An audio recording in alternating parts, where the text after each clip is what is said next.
criatividade é uma característica que todos nós temos, mas a gente acaba deixando ela um pouco de lado com o passar do tempo. Essa qualidade está conectada com a infância, com o nosso eu mais autêntico, sem medo, sem arrependimentos, o nosso eu que só quer experimentar e brincar. Mas com as inseguranças, responsabilidades, mágoas, ansiedades da vida adulta, a gente acaba perdendo esse espírito livre que a gente costumava ter. Eu lembro muito da época da escola, que é um lugar onde a criatividade é muito explorada quando a gente é criança, né?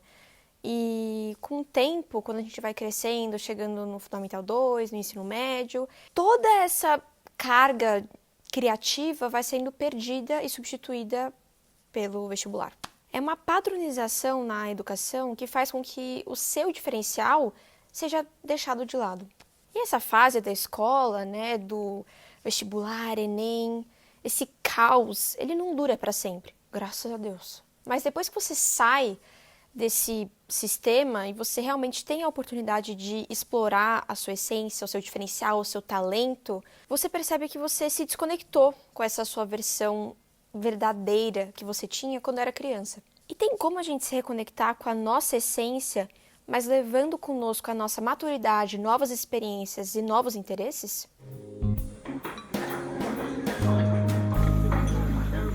Gente, eu queria muito fazer um vídeo mais reflexivo, dar uma viajada, assim, sabe? Semana passada eu comecei a assistir uma série documentário lá do Netflix chamada Abstract, e ela foi realmente o empurrão que eu precisava para começar a construir uma narrativa aqui pro vídeo. Esse documentário fala sobre design, e a cada episódio eles entrevistam uma pessoa diferente. Seja um fotógrafo, um designer de calçados, que mais? Um ilustrador, arquiteto, designer de interiores e por aí vai. E o que mais me chamou a atenção dos episódios que eu assisti, porque eu não assisti todos, foi a história de origem dessas pessoas. Como elas foram parar nas suas profissões que, consequentemente, as tornaram gênios dentro do seu nicho. 2 entrevistados se destacaram para mim em relação a essa história de origem, e um deles é o Tinker Hatfield, que ele é o responsável pelo design do Air Jordan. E a designer de figurinos Ruth Carter, que ela simplesmente ganhou um Oscar de melhor figurino pelo trabalho que ela fez para o filme Pantera Negra. Os dois, então, obviamente, são gênios, né, nas suas áreas, e os dois tiveram uma grande decepção no início da sua carreira, que acabaram levando eles realmente a encontrar o seu propósito, digamos assim. O Tinker, ele sempre teve o sonho de ser um atleta de salto com vara. E na faculdade, ele praticava o esporte, ele estava lá justamente por conta do esporte, que lá nos Estados Unidos tem muito essa cultura, né, de valorização do esporte, você conseguir bolsa através da sua habilidade esportiva, e o sonho dele era ser atleta. Mas, num dado momento, ele teve uma lesão que incapacitou ele de continuar praticando o esporte. E ele acabou tendo que focar na faculdade, mas mesmo assim ele manteve um relacionamento muito próximo com o treinador dele, que era sapateiro. E quando ele terminou o curso de arquitetura, ele foi trabalhar na Nike. E na Nike, o diferencial do Tinker, além dele ter sido um atleta por um período da vida dele, né, ele também juntou esse conhecimento que ele adquiriu com o treinador dele, que era sapateiro, e fazia os alunos dele provarem os tênis que ele fazia, né? Então, ele tinha muito esse conhecimento mesmo do que um atleta busca num calçado. Tanto que quando ele desenvolveu o Air Jordan com o Michael Jordan, na série eles contam, né, como foi uma sintonia, tem uma palavra para isso, uma sinergia, eu acho que essa é a palavra, entre os dois para criar algo que virou história, né?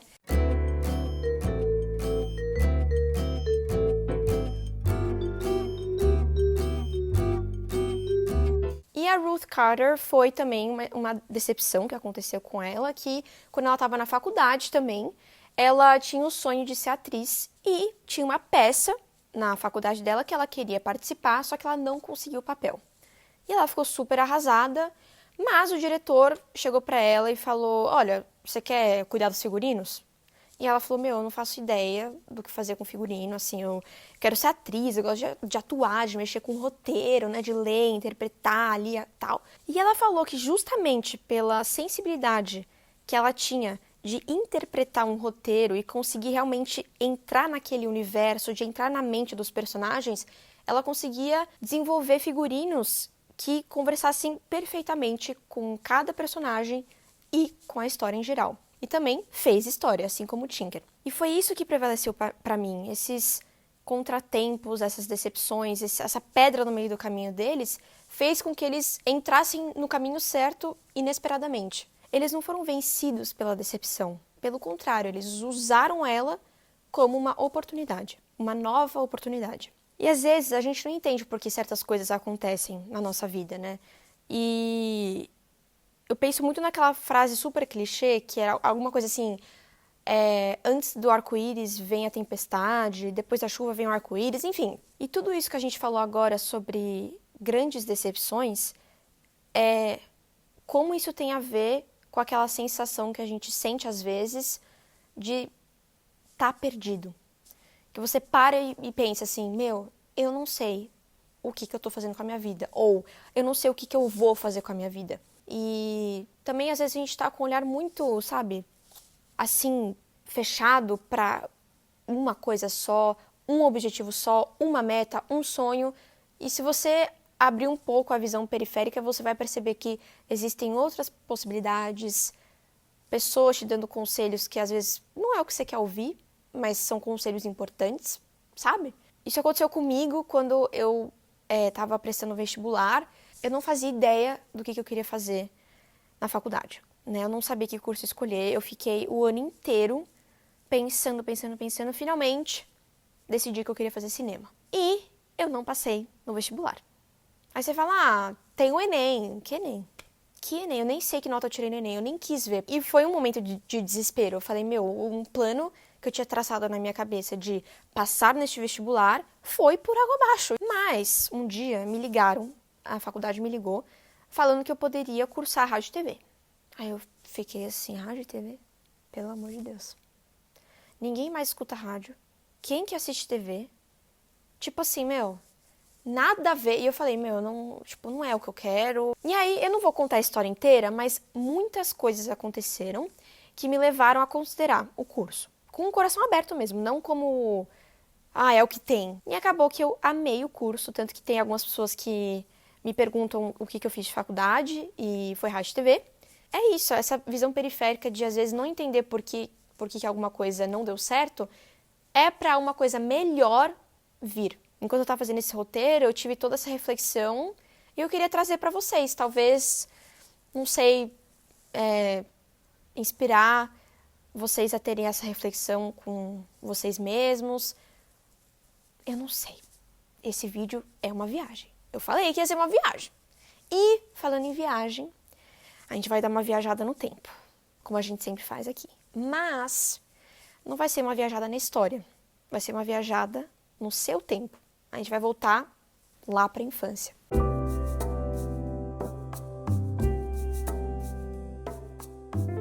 Criança interior.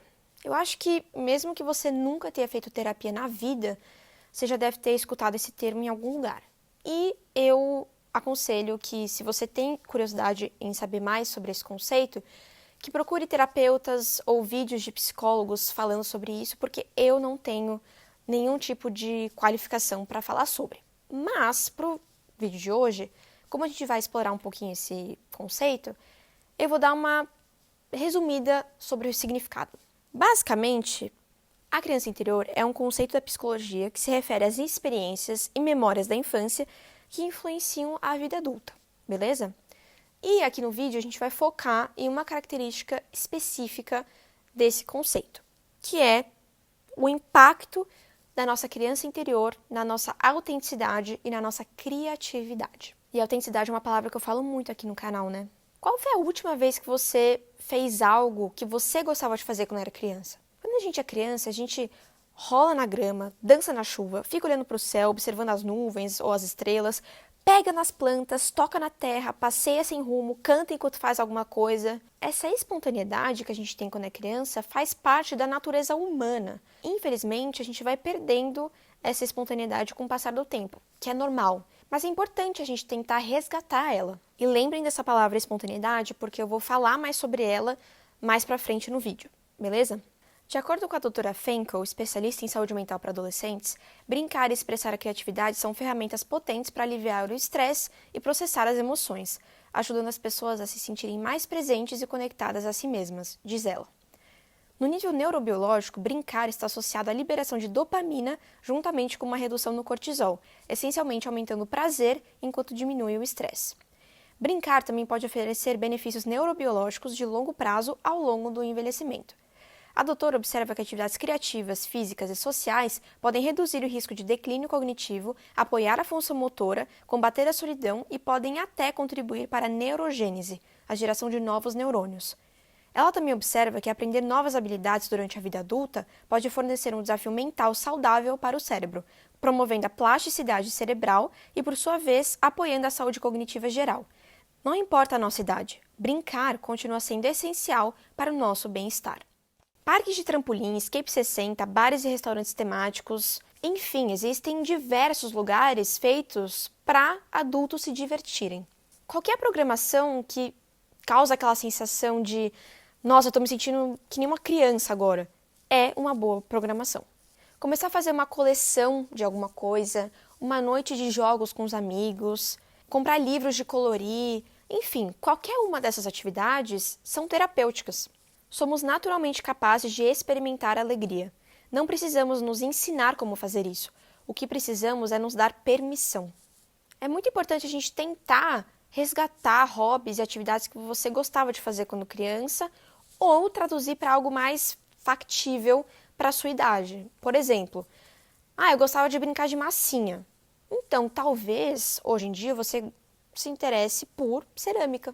Ou você, sei lá, gostava de natação. Volta a fazer natação. Eu estava falando com uma amiga minha sobre esse assunto do vídeo e ela comentou comigo que voltou a fazer natação depois de anos, né, sem fazer. E ela falou que está sendo muito terapêutico, muito bom para ela. Porque era algo que ela amava fazer quando ela era criança. E mesmo que você volte a fazer essas atividades e não seja bom nisso, e daí? E daí? Juro. A gente tem essa mania de achar que tudo que a gente faz tem que ser produtivo.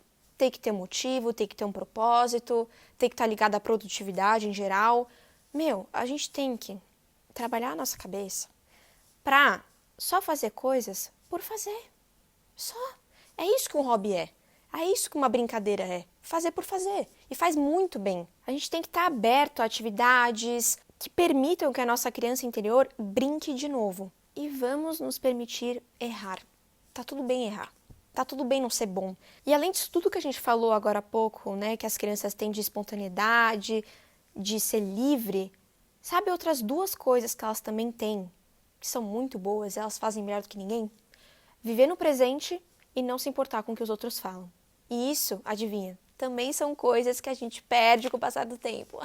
Sem esses medos, ansiedades, pressões, responsabilidades, ansiedades, as nossas crianças conseguiam ser autenticamente verdadeiras, fazendo jus às essências que elas têm, que nós temos. E que com o passar do tempo, a gente vai se desconectando dessa essência por conta de lugares, pessoas, experiências negativas, e se perder faz parte, mas o essencial é você se reencontrar. Então, como que a gente pode se reconectar com essa nossa essência que muitas vezes inconscientemente a gente deixa de lado e reprime para nos adequar em algum propósito? Você reprimiu suas melhores partes porque assumiu essas outras identidades e esses personagens num esforço para tornar sua vida melhor. Porque todos nós aceitamos algumas coisas, como o que devemos fazer e quem devemos ser. E se você silenciar isso? Eu encontrei minha essência fazendo 3 perguntas. Quem eu sou em minha essência? Como as pessoas me veem? Como eu gostaria que me vissem? Que é uma reflexão muito dura de se fazer, porque a gente pode se deparar com decepções, quebra de expectativa, né? Mas eu acho que isso só vai servir como combustível para a gente ir atrás da nossa verdadeira essência. Eu queria citar algumas partes de um vídeo do YouTube que eu assisti, chamado Descobrindo a Verdade sobre Ser Autêntico, que eu achei muito interessantes. Quando vemos alguém e pensamos, nossa, ele é muito carismático, tem algo sobre ele que é tão atraente, o que é que nos tenta a ser como ele?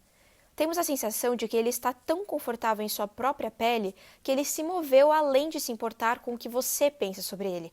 E há algo muito atraente em pessoas que são assim, que atingiram esse nível de autoconsciência, autoaceitação e autoconfiança, que queremos raspar um pouco dessa poeira mágica deles, para que possamos inalá-la e nos tornarmos mais receptivos a nós mesmos. Faça uma lista de quem você pensa que é, e algumas pistas foram plantadas há muito tempo, quando você tinha 5 anos. Resgate seus hobbies, seu jeito. Se você se lembra de quem você é, você pode explorar isso. É um lugar muito poderoso para ressurgir, se alinhar e se reconectar com o seu verdadeiro eu. Uma coisa que eu gostava muito de fazer quando eu era criança era colagem. E desde o ano retrasado, se não me engano, eu voltei a fazer colagem, seja sozinha, com amigas. E eu me sinto muito bem fazendo as colagens. É realmente um exercício terapêutico para mim. E, além disso, eu exercito a minha criatividade, que é justamente o nosso próximo assunto.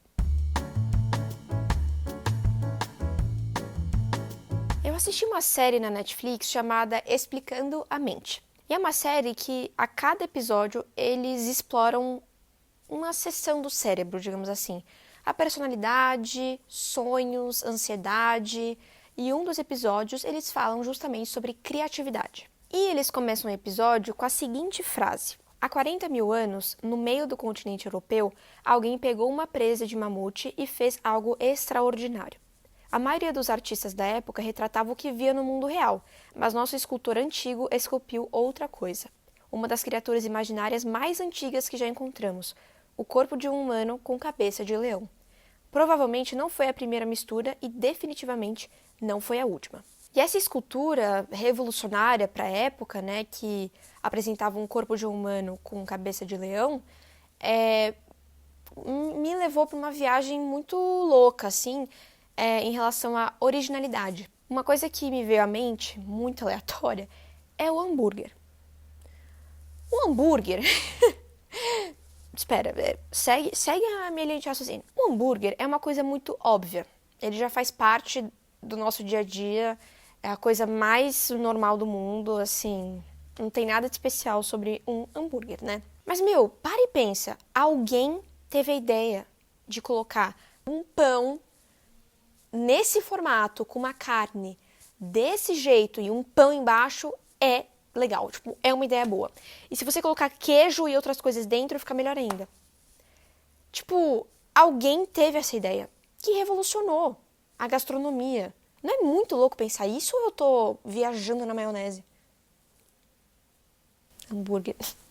Perdão. Eu sempre tive um pouco esse questionamento o que é original? A coisa mais banal do mundo é uma ideia original. E é a mistura de coisas óbvias que criam algo completamente revolucionário.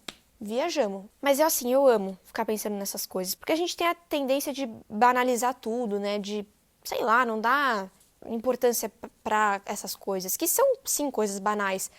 Mas é tão legal pensar que, na verdade, elas não são. Tá, e olhando assim à sua volta, tem tantas coisas incríveis que já foram criadas, tipo a câmera fotográfica. E eu me pego pensando assim, cara, a tecnologia avançou tanto, a gente tá tão avançado tecnologicamente falando, que como que a gente cria algo original? Como que a gente busca inspiração para aguçar e exercitar a nossa criatividade? Eu li um artigo no Medium que falava que originalidade, na verdade, não existe. No texto, ele faz uma reflexão com ele mesmo, se perguntando, eu sou original? Porque o autor do texto, ele escreve artigos para o Medium, né, que é uma plataforma muito legal, aliás, e ele escreve artigos sobre o mesmo assunto que outros milhares de escritores escrevem. Assim como, acho que todos os criadores de conteúdo, né, que falam sobre o mesmo assunto, mas e aí? O que eles trazem de diferencial? E ele chegou à conclusão de que o seu diferencial são as suas histórias e as suas experiências pessoais. e, consequentemente, a sua vulnerabilidade para querer contar isso nos seus projetos. É como a gente falou no começo do vídeo, né, que eu dei os exemplos do Tinker, da Ruth. Seja uma experiência assim minúscula que você teve quando criança, adolescente, adulto, não importa. Ela traz autenticidade para a sua vida. A sua história é só sua. Ninguém em nenhum universo, planeta, galáxia viveu, vive ou vai viver a mesma vida que você. Isso é um fato. E esse é o seu diferencial. E a vulnerabilidade é uma qualidade que muitas poucas pessoas têm, porque para você ter isso, você precisa ter coragem. E estar aberto a compartilhar essas experiências com outras pessoas. Na sua vontade, lógico. Cada pessoa observa ou percebe as coisas, o mundo, a si mesma, de uma maneira diferente. Foi uma frase que eu li que eu achei legal, porque é exatamente isso. Se você der uma câmera para 5 pessoas diferentes e pedir para elas tirarem foto da mesmíssima coisa, cada uma vai tirar uma foto de um jeito. Cada uma vai ter um ângulo, um ponto de vista, um efeito, um zoom, enfim, vão ser fotos completamente diferentes. E isso que é o legal. Cada um tem seu ponto de vista único. Tá, e como é que funciona esse processo criativo no nosso cérebro? Nem todo pensamento lógico está no hemisfério esquerdo e nem todo criativo está no hemisfério direito. Isso é um mito. Na verdade, a criatividade surge quando regiões variadas se comunicam, em especial 2 redes importantes. Uma delas é chamada de rede de modo padrão, que tende a ser ativa quando estamos concentrados internamente e libertamos nossas mentes, como quando estamos sonhando acordados. E é aí que você tem ideias criativas e interessantes. Mas ao começar a focar em uma tarefa, ao direcionar o pensamento, você ativa outra rede do cérebro, chamada de rede de controle executivo. É isso que avalia o que você está criando. Então precisamos da primeira rede para fazer novas conexões espontâneas e da segunda para julgar quais ideias são boas. No cérebro das pessoas altamente criativas, as 2 redes estão mais conectadas, elas conversam mais entre si. Tudo que a gente faz, experimenta, aprende, escuta, vê, assiste, enfim, tudo isso que a gente vive pode ser uma fonte de inspiração.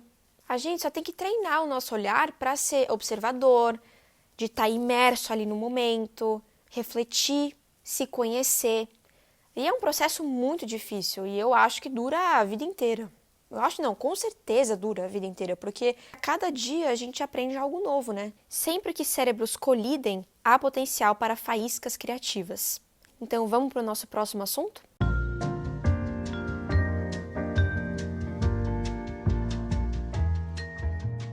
Qual foi a última vez que você conversou com um desconhecido?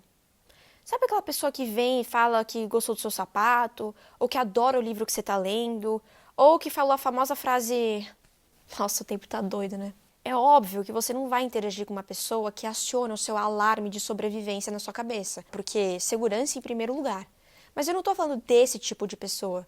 Eu estou falando das pessoas que estão abertas a conversar, que querem bater um papo ali, sabe? Mesmo que dure 1 minuto, mas que estão abertas a ter uma interação com você. Seja um taxista, uma pessoa que está sentada no seu lado no transporte, ou no avião, ou que está no elevador com você, que seja. Eu acho que todo mundo já teve alguma interação com essas pessoas e saiu daquele momento pensando: nossa, que cara da hora, ou nossa, que conversa bacana. Falando sobre isso, eu lembro de muitas pessoas que cruzaram o meu caminho, que alegraram meu dia, que me inspiraram, que contaram histórias emocionantes, que me ajudaram em momentos de desespero.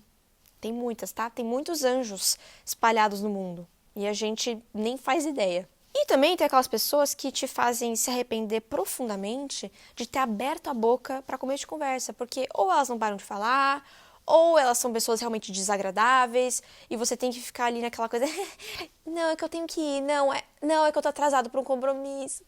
Mas eu acho que essas são as melhores histórias.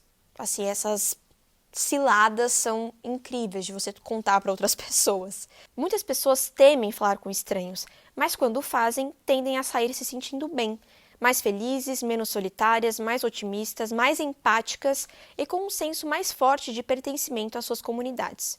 Vários especialistas, assim como membros do público que falam com estranhos, me disseram que fazer isso, na verdade, os faz se sentir mais seguros, fornecendo uma afirmação pronta de que as pessoas ao redor deles são bem intencionadas. Interagir com estranhos, mesmo de passagem, pode nos ajudar a construir ou reconstruir redes sociais, nos reconectar com nossas comunidades e reforçar a confiança nas pessoas ao nosso redor. É muito louco pensar que cada pessoa que cruza o seu caminho, seja um pedestre ou a pessoa que entrou com você junto no elevador, são protagonistas das próprias vidas. Eu sei que é uma constatação óbvia, mas eu acredito que a maioria das pessoas tem uma sensação de que essas pessoas são, tipo, figurantes da sua vida. Porque elas realmente são, né? São pessoas que cruzam o nosso olhar e que fazem parte da nossa vida, né? Os figurantes da nossa vida, que é um belo de um filme. Mas lembrar que cada figurante da sua vida é o próprio protagonista das suas próprias vidas, não é uma coisa um pouco bizarra de se pensar? E eu acho que quando a gente lembra desse detalhe tão óbvio, vem um senso também de empatia, de saber que um figurante da sua vida é uma pessoa também, que tem a sua própria história, seus próprios sentimentos, às vezes está tendo um dia péssimo, né? Então, é legal lembrar disso, é legal e importante, acima de tudo, né? É claro que pessoas tímidas ou pessoas que têm fobia social vão ter muita dificuldade de fazer esse tipo de exercício, de conversar com pessoas desconhecidas, né? E eu acho que teria o efeito contrário, né? De ser o que era para ser algo bom vai ser algo talvez que gere muita ansiedade e não tem problema nenhum. O importante, acredito eu, é a gente estar presente no momento, a gente estar imerso no presente. Qualquer que seja o lugar que você esteja ou qualquer que seja a coisa que você está fazendo, atividade, enfim, que você esteja presente, ali, sabe? De corpo, alma e mente. Mas eu acredito que esse hábito ele foi sendo perdido por conta do celular. Eu li uma frase que eu acho que é perfeita para essa discussão. O celular é um desconector da comunicação e uma das razões pelas quais a conversa cotidiana se tornou uma forma de arte em extinção. Você está no metrô, no trem, no ônibus, no restaurante, na sala de espera de um consultório médico, a maioria das pessoas estão no celular. Eu entendo que, às vezes, aquele momento é o único momento que você tem para resolver algum BO, alguma pendência, alguma responsabilidade, né? E isso não tem problema nenhum. Quando a gente viu, a gente já estava imerso nessa realidade de produzir a todo momento, 1000 responsabilidades, preocupações, ansiedades, rotina louca. E assim, o celular é a melhor, mais prática e mais rápida forma de escapismo dessa realidade louca e extremamente cansativa. Mas fala a verdade, quando você tem um tempo livre no seu dia, que é o seu momento de descanso, e você escolhe ficar vendo Reels no Instagram ou scrollando no TikTok por horas, você se sente bem fazendo isso? Porque eu, particularmente, me sinto um lixo. Eu voltei a ler livros ano passado e foi assim, a melhor coisa que eu fiz. E isso acabou se tornando um hábito muito saudável, né? Uma forma de escapismo muito saudável. Seja leitura, seja escrita. Então, tem pessoas que gostam muito de escrever e eu vejo muito nas redes sociais pessoas dando dicas de como começar a ter esse hábito de escrever num diário. Eu acho isso muito legal. Eu queria começar a fazer isso um dia. Então, por que quando a gente não está nesse momento de leitura, escrita, enfim, a gente não pratica esse momento de imersão e de observação? Se você está no restaurante esperando a comida, por que não olhar para o ambiente, o que está rolando fora do restaurante, as pessoas que passam, os sons que você escuta, as conversas das mesas do lado? Esse momento de observação é muito difícil de fazer, porque requer paciência, concentração, e muitas vezes é um exercício muito entediante. E com a tecnologia nas palmas das nossas mãos, é muito difícil você se forçar ou estar aberto a estar entediado. Porque tédio não é algo que a gente está mais acostumado a sentir. E isso é péssimo. O celular, eu sinto que ele basicamente bloqueia o cérebro, nas redes sociais principalmente. Parece que os seus pensamentos, suas ideias, nada passa na sua cabeça. É como se o cérebro desligasse. Já quando você encontra outra forma de escapismo saudável, como a gente falou, a leitura, a escrita, ou até a caminhada, né? Você ainda está dando um tempo, né, um intervalo na sua vida, mas de uma forma que ao invés de bloquear o seu cérebro, essas atividades estimulam o cérebro, porque são atividades muito saudáveis. Voltando a falar sobre o momento presente, né, esse momento de imersão e observação, me veio à cabeça um exemplo que pode ser muito estúpido, mas que para mim fez muito sentido. O Isaac Newton. Lembra o cara que, né, tava lá abaixo da árvore, viu a maçã cair, ficou olhando a maçã cair, observou, refletiu e pensou: por que a maçã cai? E aí o cara simplesmente desenvolveu e formulou a lei da gravidade. Imagina se ele tivesse no celular, com o cérebro ali desligado completamente, sem nenhum tipo de pensamento fluindo, ele visse a maçã cair. Primeiro que talvez ele nem visse. Para começo de conversa, talvez ele nem percebesse que a maçã tinha caído ali. E se ele tivesse visto mesmo, ele provavelmente teria olhado, tá? E continuado mexendo no celular. Não teria, né, tomado um tempo para refletir sobre aquele acontecimento.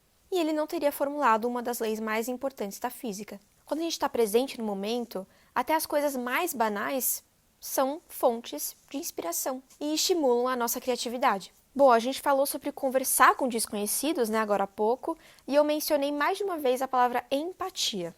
E eu queria falar sobre ela agora. Conversar com alguém exige justamente você ser empático, né? E quando eu penso nessa dinâmica da conversa, principalmente com alguém que você não conhece, a primeira coisa que me vem à cabeça é a escuta ativa. Eu peguei 2 citações bacanas que falam sobre esse ponto que eu queria ler para vocês. Mal-entendidos e falhas de comunicação podem atrapalhar as conexões. Habilidades de comunicação eficazes, incluindo escuta ativa e empatia, são essenciais para construir relacionamentos. Você é um bom ouvinte? Provavelmente não, desculpe. A maioria de nós escuta para responder, não para entender. Nós preferimos conversar. Quando estou falando, estou no controle. Não preciso ouvir nada que não me interesse. Essas 2 frases, que são de fontes diferentes, fizeram um clique na minha cabeça. E eu automaticamente pensei nas redes sociais. Porque as interações que a gente tem lá são muito egoístas. Na internet, a gente vê o vídeo de alguém falando sobre qualquer coisa. E a gente tem a liberdade de comentar, né? Muitas vezes anonimamente, coisas muito negativas, né? Xingamentos, comentários desrespeitosos, maldosos. Porque a gente sabe que mesmo que a pessoa responda, você não tá cara a cara com ela, né? Você não tem que ter medo de algum confronto ali, seja físico ou verbal. É como aquela coisa, falei e saí andando. É isso, você não tem medo desse confronto. Mas mais do que isso, você não tá vendo o rosto da pessoa. Você não enxerga um ser humano, a expressão dela. Você não vê nada disso. Você só vê uma tela. E a gente muitas vezes esquece que por trás da tela tem um ser humano, ali com sentimentos e uma vida. E justamente por conta desse comportamento egoísta e egocêntrico, esse questionamento me veio. A gente sabe ouvir? E assim, de acordo com as citações que a gente leu aqui, eu acho que a resposta é não. Quando alguém decide compartilhar seus interesses e medos mais profundos, faça 2 coisas. Mantenha seu telefone longe e ouça. Leve o seu tempo para ouvir para entender. Não vire a conversa e tente fazer seus problemas e experiências pessoais parecerem mais sérios. Deixe-os saber que você está realmente interessado no que eles têm a dizer. A vulnerabilidade e a abertura a ter conversas com desconhecidos andam de mãos dadas com a empatia. Mas a gente não pode esquecer outro ponto muito importante dentro dessa reflexão toda que a gente está fazendo aqui: a autenticidade. Ser autêntico ao se conectar com outras pessoas é uma das coisas mais sensuais que você pode fazer. E eu concordo 100%. Eu acredito que a sua essência é a característica mais atraente que você tem. Ponto. E não fica pensando demais, o famoso overthinking, né? Que a gente escuta tanto por aí. Aquele momento que você tem a interação com alguém, você vai embora e pensa: nossa, e aquela hora que eu falei aquilo lá? Puta, que vergonha, meu. Eu faço isso às vezes. Às vezes eu me pego analisando toda a interação para ver se eu não passei nenhum vexame ali. Mas me fala, qual que foi a última vez que você ficou pensando isso sobre outra pessoa? Todo mundo tá pensando na própria ação, na própria fala. Ninguém tá tendo espaço na mente para se preocupar com o que o outro falou e talvez um possível vexame que a pessoa passou. Então é real que ninguém liga. E se alguém realmente liga, é porque não tem nada melhor para fazer com o tempo livre. Me desculpa. Somos todos vulneráveis pra caramba por baixo de tudo isso. E essa é a semelhança universal que compartilhamos.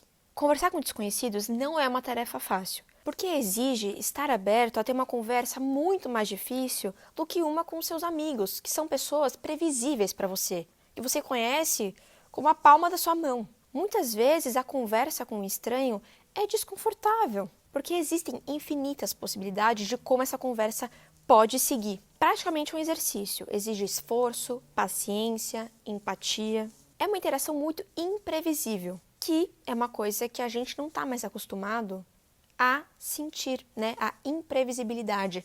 Porque hoje em dia a gente tem dado para tudo. Eu li um artigo chamado "Se você quer ser criativo, não pode ter certeza". E um trecho dele fala justamente sobre como a incerteza é o nosso melhor aliado quando a gente fala sobre originalidade. A incerteza abre portas para infinitas possibilidades. Ela permite que você questione suposições, reformule problemas e pense de maneiras que os outros possam ignorar.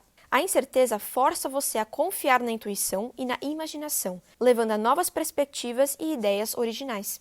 Da próxima vez que você hesitar em iniciar um projeto porque não sabe como ele vai sair, lembre-se: criatividade não é sobre certeza, é sobre exploração, é sobre ousar dar o primeiro passo, mesmo quando o destino não está claro. E o mais importante, trata-se de confiar que a jornada, por mais incerta que seja, o levará a um lugar extraordinário. Eu acho que essa citação resume tudo o que a gente falou até agora, né? Aquilo que eu falei lá do começo, da pedra no meio do caminho, de decepções que podem surgir, né, na sua trajetória, na sua vida, que faz você repensar decisões, metas, sonhos. E também sobre as conversas com estranhos, né, que são totalmente imprevisíveis, com pessoas que você não faz ideia de quais são os valores, as histórias, os interesses dela, né? E isso faz com que um mundo novo, incrível, seja apresentado a você, porque é uma incerteza. E a incerteza traz ideias originais. Muito legal, né? Mas e esse caos de previsibilidade que a gente vive? Dentro dele, existe espaço para espontaneidade? Lembra que eu falei que a gente ia voltar nela, né? Chegou o momento.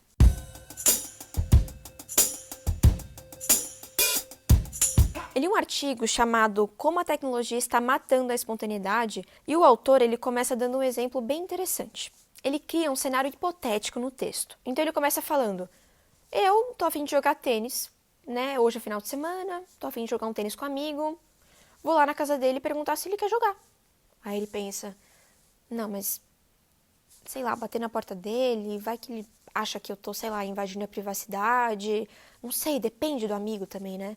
Não, e também ele mora longe, né? Pegar transporte ou pegar o carro pra ir até lá e ter a chance de receber um não, não sei se vale a pena. Bom, então eu vou ligar, né? Mais fácil.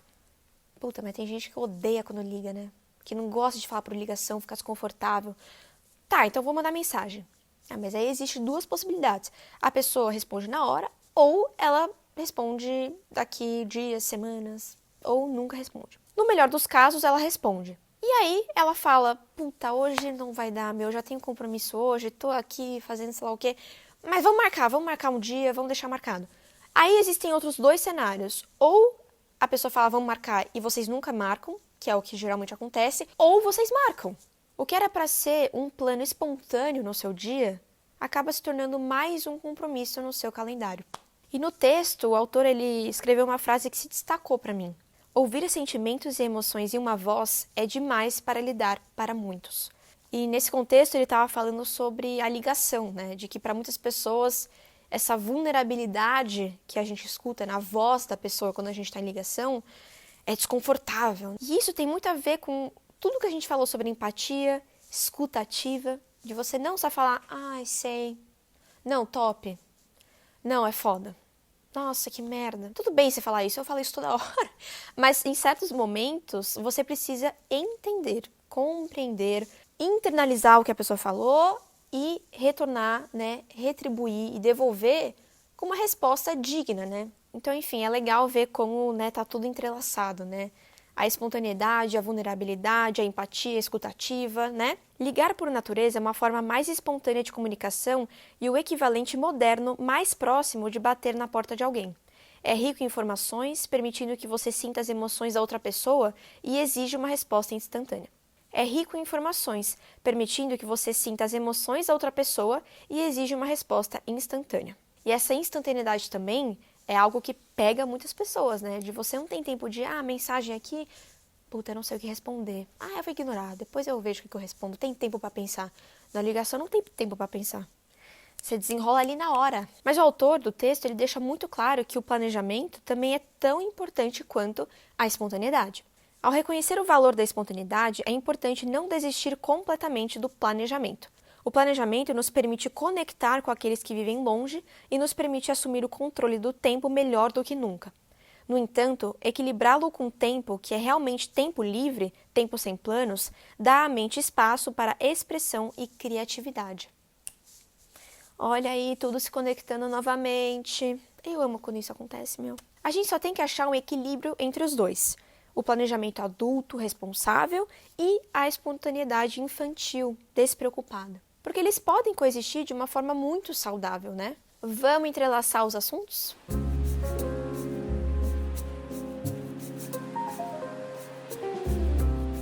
Eu vi um TikTok de uma menina que ela estava contando que um dia ela queria montar um look, né, um visual, uma roupa que fosse autêntico, que fosse ela, sabe? Que realmente representasse ela como pessoa, mas ela não estava conseguindo criar algo que fosse autenticamente ela. Então, ela resolveu olhar fotos de quando ela era criança e tentar identificar um padrão estilístico ali nas fotos, né? E ela achou. A cor amarela estava presente em praticamente todas as fotos que ela viu.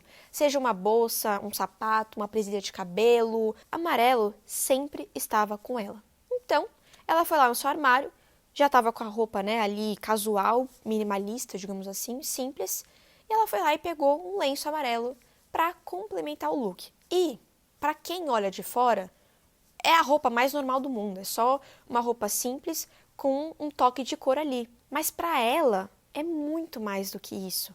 É um pedacinho da sua essência, da sua criança interior, junto com ela. Eu não salvei esse TikTok e mesmo procurando por horas, pedindo ajuda para o ChatGPT para achar esse TikTok, eu não achei. Mas ele ficou muito na minha cabeça, tanto que ele também foi uma das inspirações para fazer esse vídeo.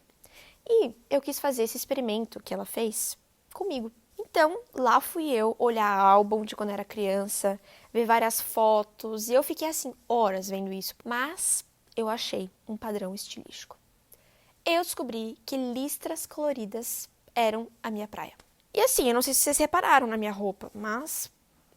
E eu até fui no meu Pinterest para ver se algum pin que eu tinha salvo tinha essas listras coloridas.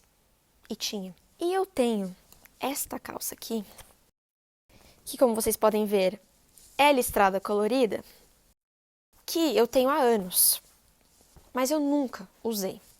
E eu simplesmente não consigo me desfazer dessa calça. Porque geralmente o que eu não uso, né, eu comprei algo e realmente nunca usei, eu me desfaço, eu vendo, eu dou, só que eu não consigo me desfazer dessa calça. Eu tenho um apego muito grande a ela.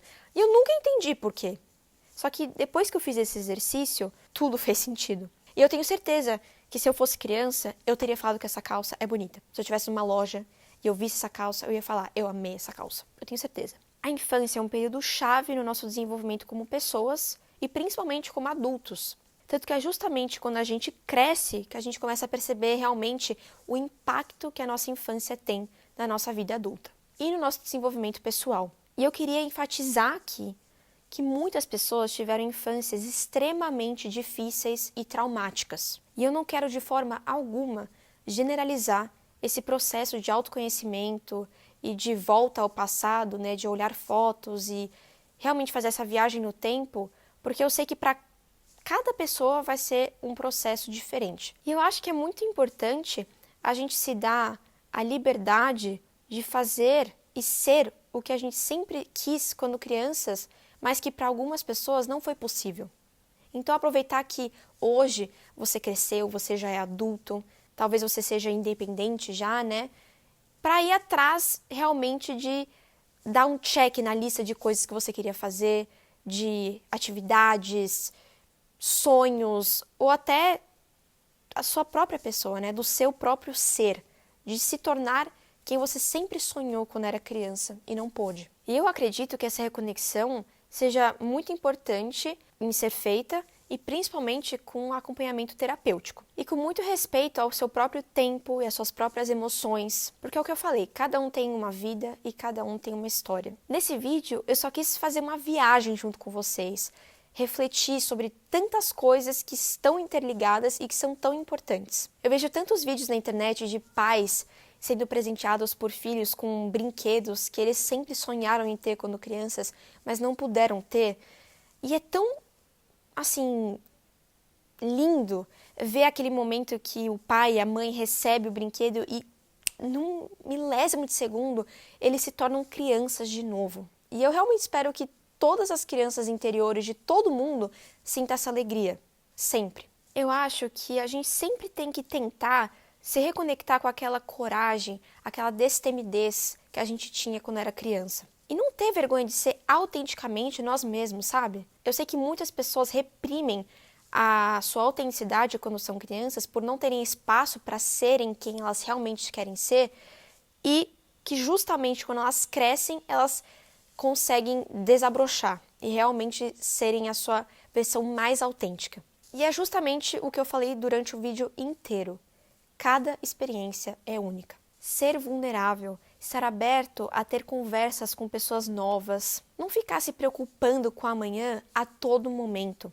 Estar presente no momento presente, ler livros, escrever, caminhar e praticar a espontaneidade. Tudo isso nos ajuda a exercitar a nossa criatividade. Eu vi um trechinho de uma entrevista com a atriz Leslie Bibb, que ela interpreta a personagem Kate na última temporada da série White Lotus, que ela fala que o diretor, o Mike White, ele se inspirou em hóspedes que estavam no mesmo hotel que ele para criar a personagem dela e das suas outras colegas de cena, né, que são a Jacqueline e a Laurie. Ele estava presente ali no momento, observando os hóspedes, ele estava imerso naquela experiência e foi assim que ele conseguiu perceber o padrão de comportamento das hóspedes, que foi a peça-chave e a maior inspiração para criar a dinâmica do grupo de amigas da série. E falando sobre inspirações orgânicas, não é à toa que as pessoas estão cada vez mais em busca de experiências presenciais, ao invés de online. Eu já fui em um jantar da Time Left, que para quem não conhece,